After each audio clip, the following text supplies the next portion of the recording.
nggak gitu. Anda pengen memberitakan Yesus, Anda harus jadi kasih dulu buat orang-orang di sekitarmu. Anda mau cerita Yesus, Anda pelit sama pegawaimu, lupakan aja.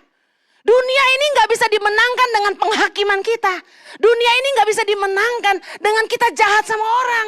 Jadi kasih dulu buat dunia. Allah adalah kasih. Kamu mau kenalin Tuhan sama mereka. Tuhan yang mana?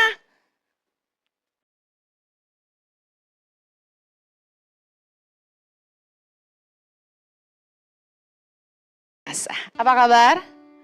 Ibadah kami serasa minggu ya. Selamat hari kenaikan Kristus. Tadi pagi ibadah kedua saya khotbah tentang bagian yang pertama, before the ascension of Christ, sebelum kenaikan Kristus. Bagian yang pertama saya ambil dari Kisah Rasul ayat yang ketiga, saya baca sedikit. Kepada mereka ia menunjukkan dirinya setelah penderitaannya selesai dan dengan banyak tanda ia membuktikan bahwa ia hidup. Sebab selama 40 hari ia berulang-ulang menampakkan diri dan berbicara kepada mereka tentang kerajaan Allah. Jadi saya lagi kupas tentang apa yang Yesus lakukan sebelum dia naik ke surga. Yang pertama Yesus membuktikan dia hidup ya. Kemudian yang kedua Yesus mengumpulkan banyak saksi. Yang ketiga Yesus memberitakan Injil kerajaan Allah. Anda bisa lihat tadi dari ayatnya. Dan tadi waktu tengah-tengah ibadah kayak Roh Kudus bilang sama saya gini.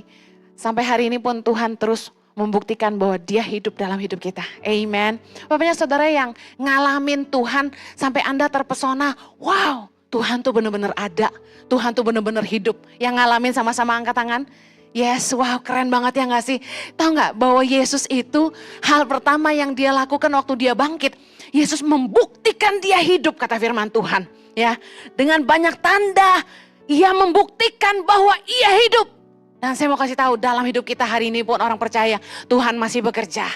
Dia Tuhan yang sama yang terus bekerja dalam hidup kita. Dia membuktikan bahwa dia hidup dalam hidup kita. Amen. Di masa pandemi di mana kami berdua ngalamin yang namanya kesulitan luar biasa. Saya yakin gak cuma kami, banyak anak-anak Tuhan, hamba-hamba Tuhan juga ngalamin yang sama waktu pandemi datang. Kita gak tahu kita mesti bikin apa sama hidup kita, bener gak? Kita gak tahu abis ini kita mesti gimana. Kita pikir pandemi paling setahun gitu kan. Gak taunya wow 3 tahun lewat gitu. Hari ini orang masih pakai masker menandakan masih takut-takut dengan pandemi. Tapi saya katakan gini, justru di titik di mana kita merasa kita gak mampu, di situ Tuhan bekerja. Bener gak sih? Saya kalau nggak ada pandemi, mungkin sampai hari ini nggak akan punya gereja sendiri loh. Kalau bukan karena pandemi, suami saya yang tergantang sedunia ini mungkin nggak akan pernah mau diajak bikin gereja online, betul nggak? Oktober 2009 saya katakan sama papa mertua dan suami saya bilang gini, saya mulai 2021, saya udah nggak mau khotbah keliling, saya bilang gitu sama suami saya. Kenapa saya ngomong gitu? Saya udah lelah sekali, letih aku. 2019 tuh puncak keletihan saya. Saya tuh sampai nangis tiap malam mau tidur. Kenapa? Seminggu saya khotbah 6 hari, bayangin. Kalau nggak khotbah saya ke pedalaman. Jadi saya nggak punya waktu buat anak-anak kandung saya 3 orang itu. Dan suami saya penuhi jadwal saya. Dia kayak ibarat artis tuh manajernya dia gitu loh. Jadi saya perasaan nggak ada jadwal, perasaan saya kosong. Begitu bangun tidur kaget, ada jadwal, mandi cepet-cepet gitu. Jadi diisi terus jadwalnya sama manajerku ini gitu kan. Sampai saya tuh tiap pagi, ini kesaksian yang bener ya. Saya tiap pagi bangun tidur tuh kayak orang tuh kaget bangun. Pernah gak ngalamin gitu? Kayak mau terlambat ke airport tuh loh. Setiap pagi, bisa kebayang? Kenapa? Karena tiap pagi harus ngecek ada jadwal khotbah di mana. Staf kantor doa pagi tuh di ruangan kami. Rumah kami tuh kan dijadiin kantor yayasan. Jadi ya tempat make up, ya tempat siapin firman, ya semua. Jadi staf pada duduk di situ ngeliatin saya dandan. Saya mau khotbah ya. Zaman Novi udah enggak ya, udah enggak lihat ibu dandan. Wah, staf tuh sampai hafal saya dandan kayak gimana. Karena mereka doa saya dandan, karena saya harus khotbah. Saya lelah sekali, lelah, bisa merasakan lelahnya. Pinggang udah sakit, jualan kaos sama batik 40 kilo tiap hari nenteng ke sana sini. Saya ingat satu kali saya angkat koper begini. Terus ada bapak-bapak jemput saya, dia bilang, "Mari saya bantu, Bu." Begitu dia ambil dari tangan saya, berat juga dia bilang. Dia nggak tahu. perkasa. Anda pikir kenapa Tuhan kasih saya lebih subur begini? Supaya saya kuat. Kalau saya kurus kerempeng, mama saya ketawain saya. Kalau saya kurus kerempeng kayak dulu, gak bakal bisa ngangkat kaos jualan. Saya ke pedalaman, naik perahu, turun dari dermaga, lompat sendirian, gak ada yang temenin. Bawa karung 100 kilo, bayangin. Emang staff saya tuh kejam semua sama saya. Kalau saya pergi dititipinnya 100 kilo, lah saya ngangkatnya gimana? Gue dorong aja. Sendirian soalnya ya kan. Nah beberapa kali saya berangkat sendirian, gak ada yang nemenin dan Tuhan kasih kekuatan. Saya lelah sekali dan saya doa, Tuhan saya mau gimana. Akhirnya Tuhan kasih hikmat, khotbah lewat YouTube. Dan saya bersyukur 29 Maret 2020. Saya bilang sama Pak Jojo, ayo udah kita udah gak bisa khotbah kemana-mana, orang gereja tutup pandemi. Ayo kita khotbah online. Kalau gak ada pandemi, Ici gak ada hari ini. Kemuliaan buat Tuhan kita, haleluya. Waktu kita dalam keadaan lemah, waktu kita banyak masalah, justru di situ kita lihat kuasa Allah bekerja. Katakan amin. Saya baru mulai khotbah saya sekarang. Tadi pembukaan. Apa yang Yesus lakukan? Sebelum dia naik ke surga, dia memberikan amanah terakhir. Kalau Anda tahu bahwa dokter bilang gini misalnya, amit-amit jangan pernah. Dokter bilang, oke, kamu tinggal 1 tahun lagi hidup. Oh itu masih panjang ya kan? Ini Yesus tahu 40 hari.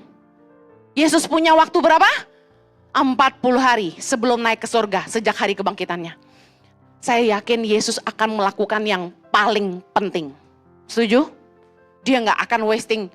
Jemuran belum diangkat, gak akan.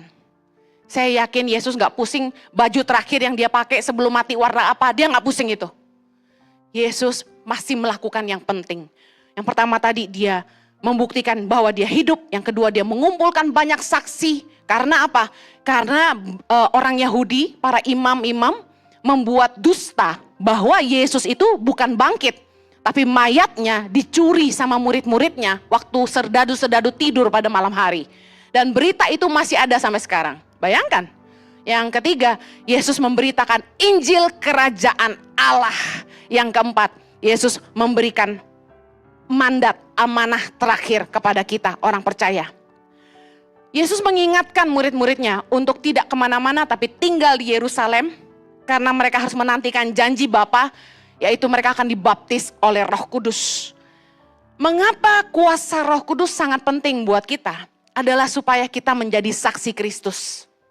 Kita tahu bahwa setelah Roh Kudus dicurahkan di loteng atas, dalam Kisah Rasul 1, murid-murid itu berubah semuanya. Mereka yang tadinya penakut, mereka mengunci diri karena takut sama orang Yahudi. Mereka jadi berani. Petrus khotbah di depan 3.000 orang, mereka bertobat. Mereka mulai memberitakan Injil kemana-mana. Mereka mulai bikin mujizat seperti yang Yesus lakukan. Kuasa Roh Kudus bekerja dengan sangat luar biasa dalam hidup murid-murid. Nah itu murid-murid. Nah bagaimana dengan kita hari ini murid-murid Kristus? Apa tugas kita sebagai saksi Kristus?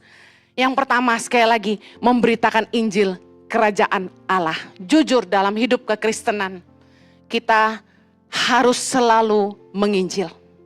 Jangan berhenti memberitakan kabar baik.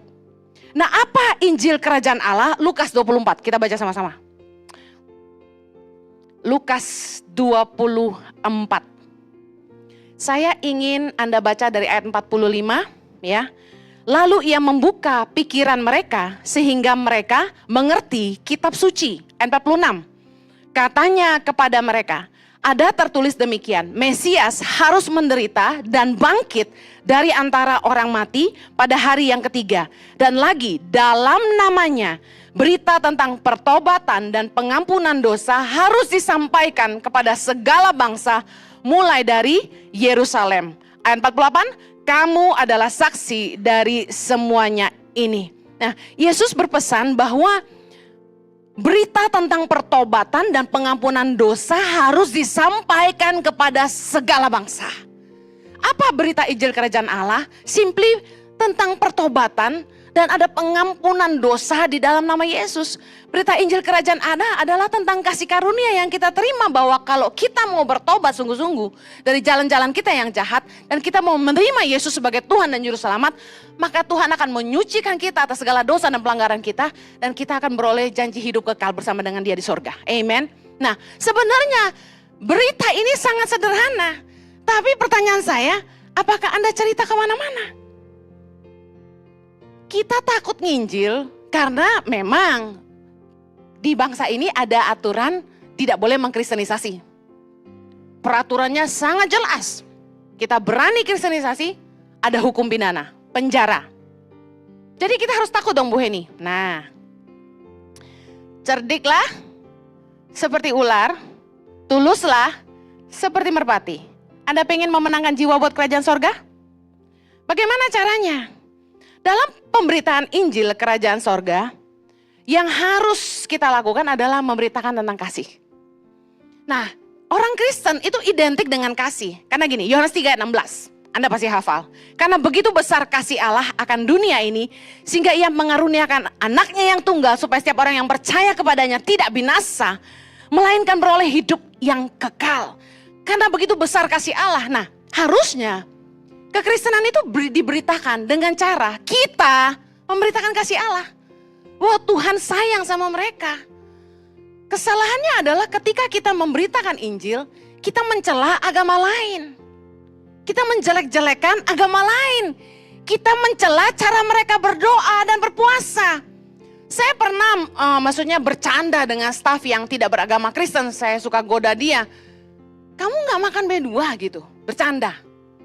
Kamu belum bertobat kamu, saya suka bercanda-bercanda gitu. Tapi saya nggak pernah mencela agama mereka. Bahkan ketika saya mengajar pertama kali anak-anak tidak mampu di Bandung pada tahun 2006, saya bilang gini sama anak-anak itu. Jangan lupa sholat ya. Jangan lupa ke musola, saya bilang gitu. Kamu harus takut hidup. Harus hidup takut akan Allah, saya bilang gitu. Lah, kok Bu Heni gitu? Kok Bu Heni gak nginjilin tentang Yesus? Saya percaya gini, orang gak akan serta-merta bisa kita injili begitu saja. Kalau kita gak kenal sama Dia, harus ada hubungan. Harus ada reason why kamu cerita tentang Yesus sama Dia. Kalau sekedar lempar-lempar ngomongan, bahasanya buang ludah, kita semua bisa, betul gak? Misalnya contoh, di tempat parkir. Percaya Yesus? Belum, percayalah. Keramas di salon? Percaya Yesus? Belum tante, percayalah. Bisa kita buang-buang ludah kayak begitu, ngerti bahasanya. Tapi kalau Anda ingin menginjil, beritakan kasih kemanapun kau pergi. Contoh, pembantumu agamanya beda, dia puasa. Pikirin dong dia sahur makan apa. Pikirin dong nanti dia malam buka puasa jam berapa? Jangan udah jamnya dia buka puasa, tolong dulu nih, banyak kerjaan. Halo, kasih gak gitu? Anda pengen memberitakan Yesus? Anda harus jadi kasih dulu buat orang-orang di sekitarmu. Anda mau cerita Yesus, Anda pelit sama pegawaimu, lupakan aja. Dunia ini gak bisa dimenangkan dengan penghakiman kita. Dunia ini gak bisa dimenangkan dengan kita jahat sama orang. Jadi kasih dulu buat dunia. Allah adalah kasih. Kamu mau kenalin Tuhan sama mereka. Tuhan yang mana? Waktu saya dicela sama pendeta-pendeta kaliber nasional. Kamu itu charity gospel, saya digitukan. Apa maksudnya? Kamu nggak menginjil, kamu cuma ngasih makan anak-anak Indonesia, kamu kirim guru buat mereka. Mana Injilnya? Mereka bilang gitu. Saya bilang, kita nggak bisa jitakin orang pakai ayat. Kita nggak bisa maksa orang kenal Tuhan cuma khotbahin mereka. Terimalah Injil supaya kamu diselamatkan. Zaman dulu pendeta tuh waktu saya masih muda, kalau KKR tuh gini, bertobatlah, berikan dirimu dibaptis, gitu-gitu kan. Kalau Anda tidak terima Yesus, hati-hati ya, keluar dari gedung ini, ada truk lewat, Anda juga lewat. Anda mau terima Yesus gak?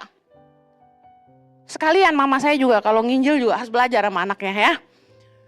Dia lagi di salon, lagi di restoran. Mbak mau percaya Tuhan Yesus? Hati-hati loh.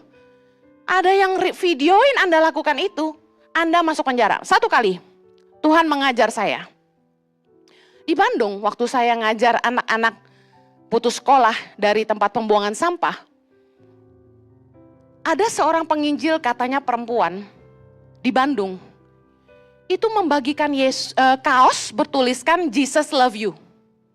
Siapa yang di sini suka nginjil dengan cara itu? Jesus love you, kaosnya dibagi-bagi di jalanan dikasih ke anak-anak. Lalu dia di penjara.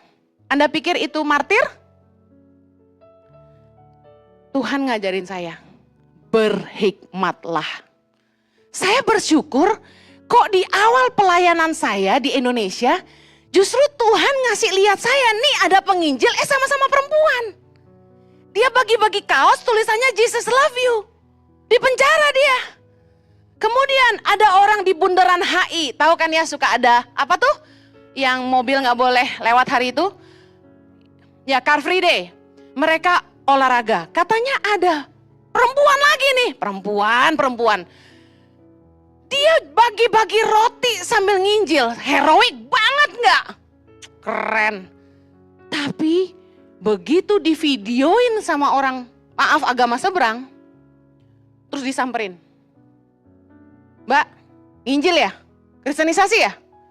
Dia bilang, enggak. Ya, udah nginjil bohong.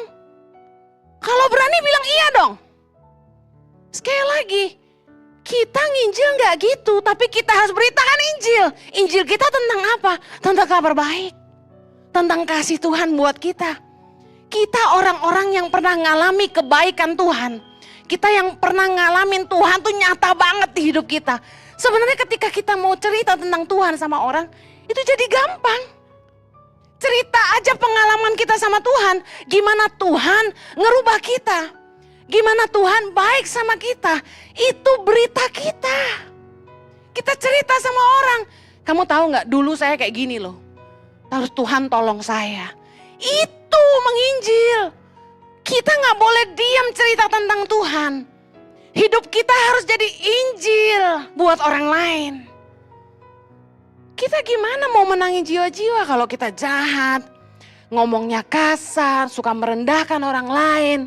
Jadi nyonya sama pembantu, teriak melulu, maki-maki terus, gak sayang sama orang yang pegawai yang kerja. Semua Injil jadi mentah. Anda maki-maki orang. Dasar bodoh kamu. Terus Anda mau tanya dia, kamu mau percaya Yesus? Nyambung gak sih kira-kira? Gak nyambung bos. Tapi yang kita alami kayak begini. Kita gak bisa berita tentang Tuhan kalau hidup kita gak jadi Injil yang sehidup. Kesaksian kita tentang apa yang Tuhan buat di hidup kita akan menjadi kesaksian yang sangat powerful. Dan saya kasih tahu lagi, cara nginjil yang paling efektif. Jadilah sahabat buat orang-orang yang berdosa. Seperti Yesus jadi sahabat buat mereka. Bahasanya gini, bukan kita terus hidup seperti mereka. Tapi gini, waktu kita bisa tolong hidup orang lain. Kita kasih waktu sedikit aja buat ngarahin. Contoh, ibu-ibu. Waktu kumpul sama teman-teman sosialita. Coba jangan cuma ngerumpi, makan singkong, makan pisang goreng, minum kopi. Tapi kasih waktu gini, masa nggak ada sih temen yang punya masalah? Pasti ada kan? Nah dia mulai cerita. Gue pusing nih, laki gue tuh gak mau ngerti. Duit sayur gak cukup. Jadi gue pinjol deh. Utang gue udah banyak nih. Gue stres gimana bayarnya? Dia mulai cerita. Disinilah Anda jadi saksi. Gimana Bu Heni, kita bayarin utangnya? Jangan. Bimbing dia. Kamu harus terbuka sama suamimu. Kalian harus selesaikan masalah ini. Pinjol bukan jawaban buat kamu. Kamu harus jujur sama suamimu. Kasih hitungannya kebutuhan rumah tangga. Sekarang aku gimana bayar pinjolnya? Kamu punya aset apa? Ditemani, dibimbing, dinasehati, dibantuin, pikirin jalan keluar. Kalau ada kenalan financial planner yang baik hati tanpa bayaran mau ngasih nasehat, kenalin. Kemudian doain. Boleh gak gue doa buat lu? Saya ketemu tour guide lokal, agama beda sama saya. Dia punya masalah sama suaminya. Saya temenin dia sepanjang jalan, saya gak suruh-suruh dia. Nih kamu fotoin saya? Enggak. Sepanjang jalan saya ngobrol sama dia. Jadi gimana? Kenapa kamu sama suamimu bisa begitu? Dia mulai cerita. Di ujung hari itu setelah dia selesai dengan kami, saya bilang, boleh gak saya doain kamu? Dia kaget. Karena di agama mereka gak ada begitu-begitu. Saya doa buat dia. Saya bilang, Tuhan tolong kamu. Saya kasih tahu ya, orang tuh gak butuh agama buat dengerin kita. Mereka cuma butuh kepedulian kita. Di tempat kerja, temen sama-sama kantor, masa sih gak ada yang gak punya masalah? Bohong. Pasti ada yang pusing soal uang, pusing soal anak, pusing soal istrinya, soal suaminya. Anda cuma butuh gini, kasih sedikit waktumu buat nasehatin dia. Injil menjadi nyata, kuasa Roh Kudus mulai bekerja. Waktu Anda mulai buka mulutmu dan layani orang lain. Saya kasih tahu ya, Roh Kudus tuh luar biasa. Dia kasih kita karunia, kata-kata marifat, kata-kata hikmat. Waktu orang cerita sama kita masalah mereka, Anda cuma perlu doa dan bilang ini, Roh Kudus taruh perkataanmu pada mulutku. Waktu orang mulai cerita dan Anda mulai bantu dia dengan nasihat, kasih dia jalan keluar, Tuhan sedang pakai Anda untuk menolong hidup orang itu. Karunia Roh Kudus cuma bekerja kalau Anda melayani. Roh Kudus itu bekerja dalam hidup kita ketika kita mulai keluar dari kepentingan diri sendiri dan mulai layani orang lain. Saya pikir-pikir, saya ini orang biasa loh. Perempuan biasa banget loh. Ibu rumah tangga. Saya berhenti pelayanan 2 tahun, fokus ngurus anak saya. Tapi tiba-tiba Tuhan pakai saya. Saya pikir-pikir ketika saya merenung gini.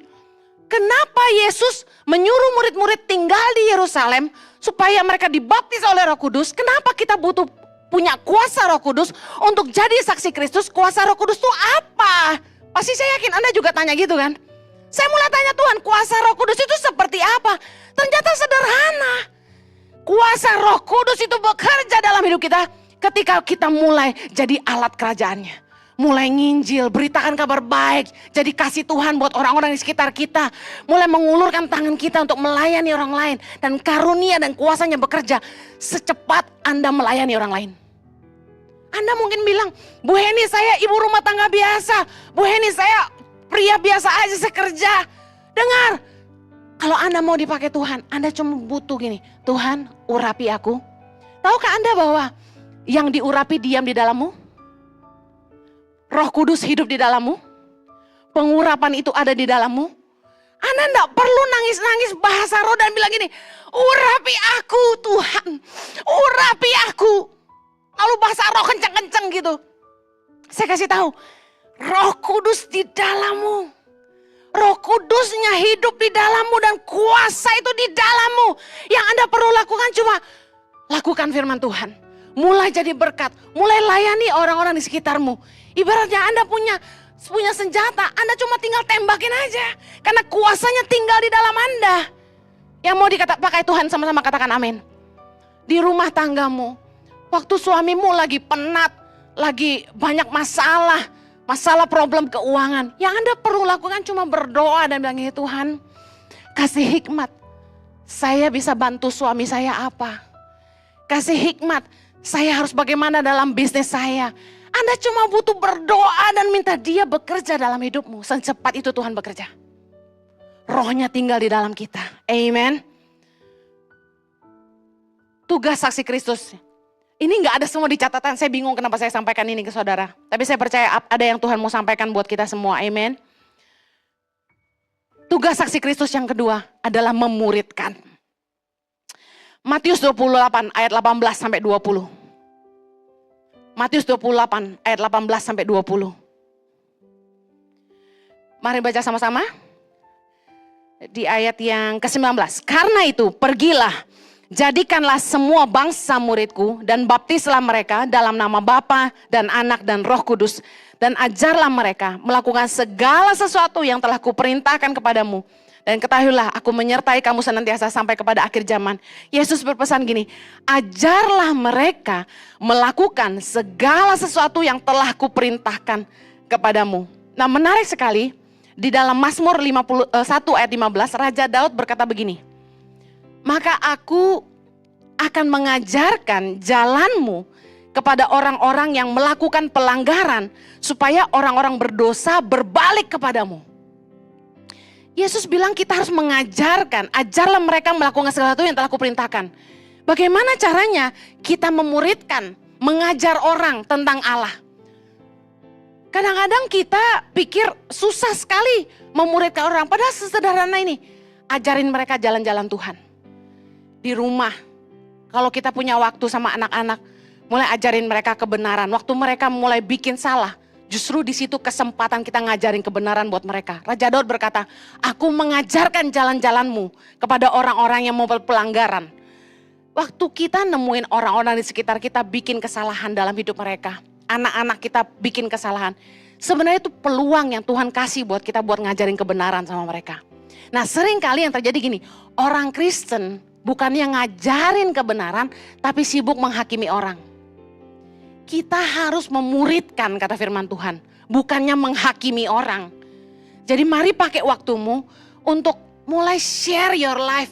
Ajarin firman Tuhan buat orang-orang yang gak ngerti. Nah, inilah pentingnya jemaat itu terhubung dalam komunitas. Kita harus tergabung dalam komunitas-komunitas kecil di gereja. Makanya di ICI, saya ngajak jemaat untuk terlibat di Impact Family. Di Impact Family itu ada leader-leader komsel yang akan bisa dengerin apa yang jadi masalah jemaat, apa yang dibutuhkan jemaat, dan kemudian di situ mereka saling sharing firman Tuhan. Saya yakin kita nggak akan bertumbuh kalau kita nggak punya komunitas yang sehat. Kita nggak akan bertumbuh kalau kita nggak punya komunitas yang bisa kasih tahu kita apa yang kita perlu dengar. Waktu kita punya masalah, kita cari teman, pasti cari teman. Kalau kita punya cell group, komsel teman-teman seiman, paling enggak kita punya dikelilingi sama orang-orang seiman yang bisa bicara kebenaran dalam hidup kita. Dan yang saya senang kalau jemaat ikut Impact Family adalah ini. Kalau sampai jemaat punya masalah, leadernya cerita ke kami. Susah sekali jemaat, misal katakan 2000 saat ini. Untuk saya dan Pastor Jojo bicara satu-satu akan sulit sekali. Tapi ketika mereka punya masalah, leader komsel langsung menghubungkan jemaat kepada kami. Pak Rizal contohnya. Pak Rizal punya jemaat komsel yang bermasalah dalam pernikahan. Kami nggak kenal jemaat ini. Tapi Pak Rizal karena dekat sama kami sebagai leader, dia bilang, Pastor Jojo, Pastor Henny, boleh minta waktu kita Zoom? Kami Zoom. Jadi dengan jemaat itu kami Zoom bertiga. Dan kami bantu mereka dalam permasalahan mereka. Kami anjurkan untuk jemaat, mari terlibat di komsel. Karena di kelompok kecil inilah, kami bisa mengerti kebutuhan jemaat satu persatu. Yuk, yang belum ikut komsel, katakan kanan kirimu, yang belum ikut yuk. Habis ini di pintu keluar itu sebelah kiri Anda bisa scan barcode-nya, Anda bisa isi data Anda. Lalu bagian admin dari ICI akan menghubungi Anda untuk cocokin jadwal yang pas. Mau hari apa, kalau yang single dengan single, yang married dengan yang married. Ada usia yang berbeda, kita juga akan bikin komunitas bisnismen ya. Kemudian ada single mom, macam-macam sesuai dengan komunitas yang Anda butuhkan. Mari bergabung yuk di komsel. Saya akhiri, tugas para saksi Kristus adalah menggembalakan domba-domba. Yesus sebelum naik ke sorga, Yesus tanya sama Petrus. Dalam Yohanes 21. Simon anak Yohanes, apakah engkau mengasihi aku? Yesus tanya Petrus 3 kali. Simon anak Yohanes, apakah engkau mengasihi aku? Waktu Petrus bilang, ya Tuhan, aku mengasihi engkau. Yesus pesan gini, gembalakanlah domba-dombaku. Saya bersyukur bahwa banyak orang-orang yang dipanggil sama Tuhan untuk jadi gembala buat domba-dombanya Tuhan. Karena jiwa-jiwa yang dilawat sama Roh Kudus, mereka yang mau terima Yesus sebagai Tuhan dan Juru Selamat, mereka harus datang ke gereja, mereka harus digembalakan dengan baik. Saya bersyukur banyak sekali gereja-gereja yang bermunculan dan gembala-gembala yang dipanggil sama Tuhan.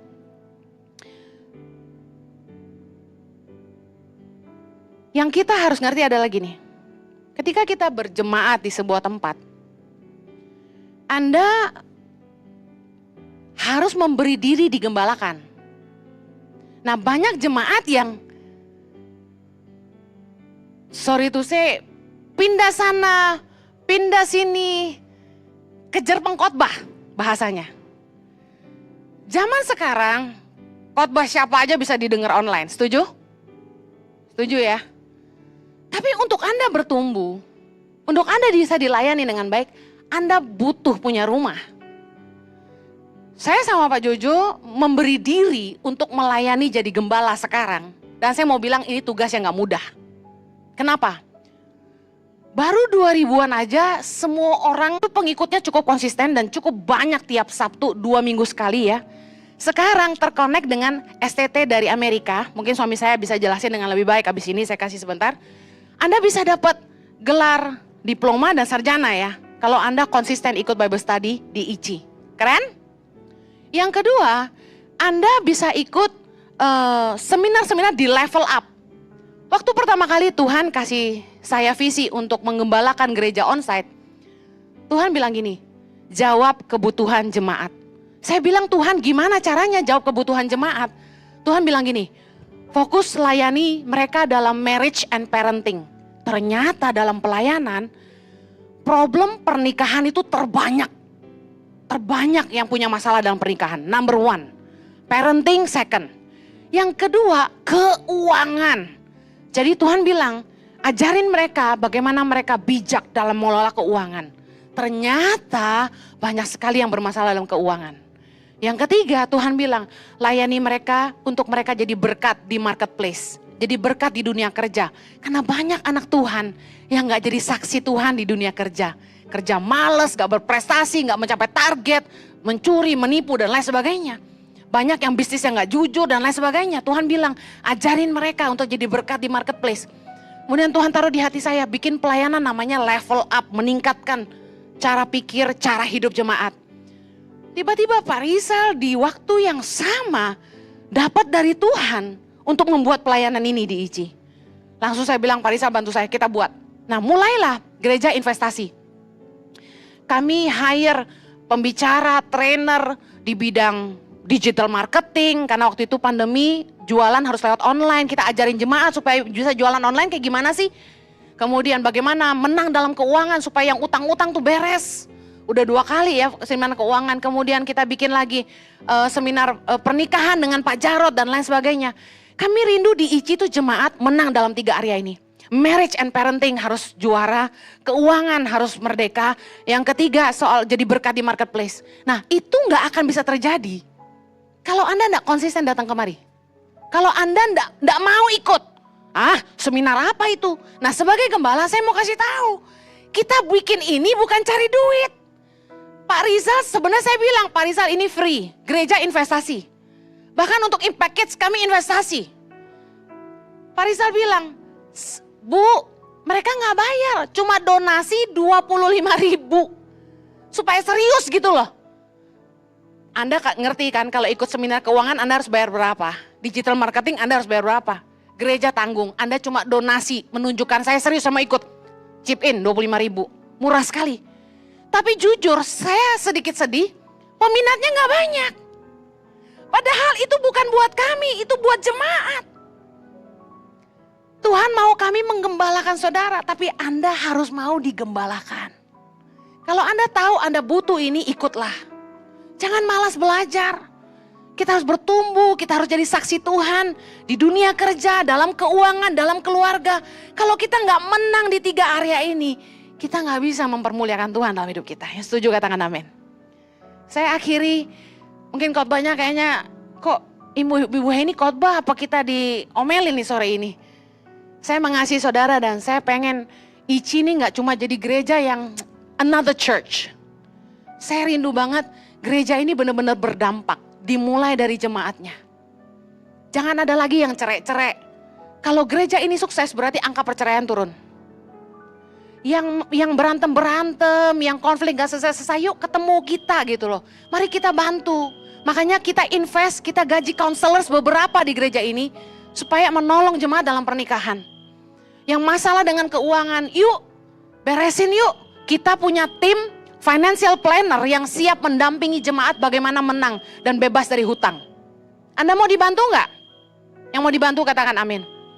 Yuk nanti ke depan kita akan, saya bilang sama Pak Rizal, please kasihlah booth di depan buat level up. Siapa yang pengen dibimbing dalam keuangan supaya bebas dari utang dan sebagainya, kita siapkan orangnya. Oke? Jemaat harus menang di dalam Tuhan.